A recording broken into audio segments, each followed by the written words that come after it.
Hello. Okay, so I put on makeup after work, which never happens. Oh, my hands look so weird. Um, because I thought that Lee was coming over. That's my boyfriend. But then we both realized he wasn't coming over. So I decided that before I scratched my face off for the night, that I would make a video. Yay! And so um, I went to Portland this weekend, and I have some observations. And this is my first time in my adult life, I would say, um, that I'd been to Portland. I'd been there as a kid to go see like Beauty and the Beast on ice at wherever the Trailblazers play. Um, and then I went there to like Tigered a couple of times to see a guy I was dating um, in college, but I'd never been to like the big city of Portland since it has become like this metro area depicted in Portlandia, and made famous to me by Melanie Brown and Amy Lynn Taylor. So the first thing I noticed about Portland is that there are dirty guys there that will think that you are your boyfriend's sister, and they'll say things like, "Hey, your sister's really hot, dude." So I thought that was weird that people just assume that whoever you're with, you're related to, like on the street. Because I saw a lot of people that did not look like they were related, and I didn't assume that they were siblings or anything crazy like that.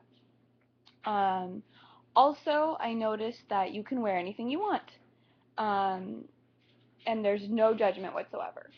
So, I mean, sweatpants, no shoes, um, cowboy boots, garbage bag, anything you want. There's nothing off limits, which I think is kind of, I don't know, I'm jealous of that. We don't have that in the Tri-Cities. There's definitely a hardcore level of judgment that's going on um, in terms of what you wear. So, like, sweatpants, I'm jealous. I also noticed that you can sell anything you want when you live in Portland. Like, we walked around this Saturday market on a Sunday, and um, this guy was selling like jewelry, really pretty jewelry. And then the other thing he sold were bows. Like, not pretty girl bows, like archery, like intense Hunger Games cannibalism. I don't know what the Hunger Games are about at all. Bows, like bow and arrow bows. And I was like, that's sweet, because when I want to buy a turquoise necklace, I'm totally like thinking archery. Totally. Um, and then something else I noticed about like bystanders in Portland is like super rough crowds that have like safety pin piercings and multicolored hair. Like, not like cute Amy Lynn multicolored hair, like statement multicolored hair. When they see that you have a 3-year-old who is not wearing shoes and has like the dirtiest feet that you've ever seen in your life, in a stroller, by the way, they will say like, "Oh, cool, your kid's a hippie," and not like something scarier that you thought might have happened. So I thought that was cool. I was like, yeah, she totally is a hippie. She totally is a hippie, and I don't get that because I drank way too much caffeine and ate way too much McDonald's and snuck way too many glasses of red wine for her to be as free of a little spirit as she is. But I guess that's a good combination. Um, for making a free spirit, all of you wannabe moms. Ignore your doctor and just keep doing kind of the same stuff that you did. No, I have horrible medical advice. Somebody said I should make a show.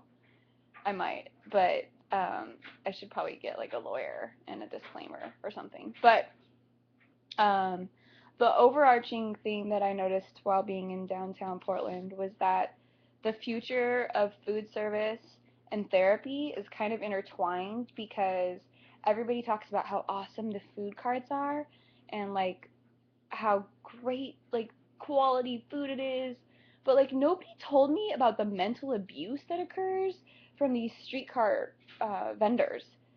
So I'm like, okay, it's one thing to go into the big city and get abused by like waiters whose real job is like theater or whatever. But wow, like the food cart vendors were like really like aggro, scary. I thought. Um, so I was like, $4 hot dog.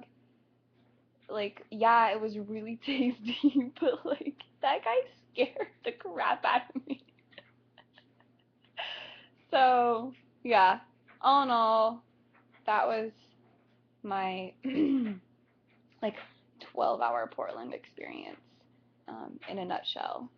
Was hippies, bows and arrows, garbage bags, weird incestuous assumptions, and mental abuse from food cart vendors.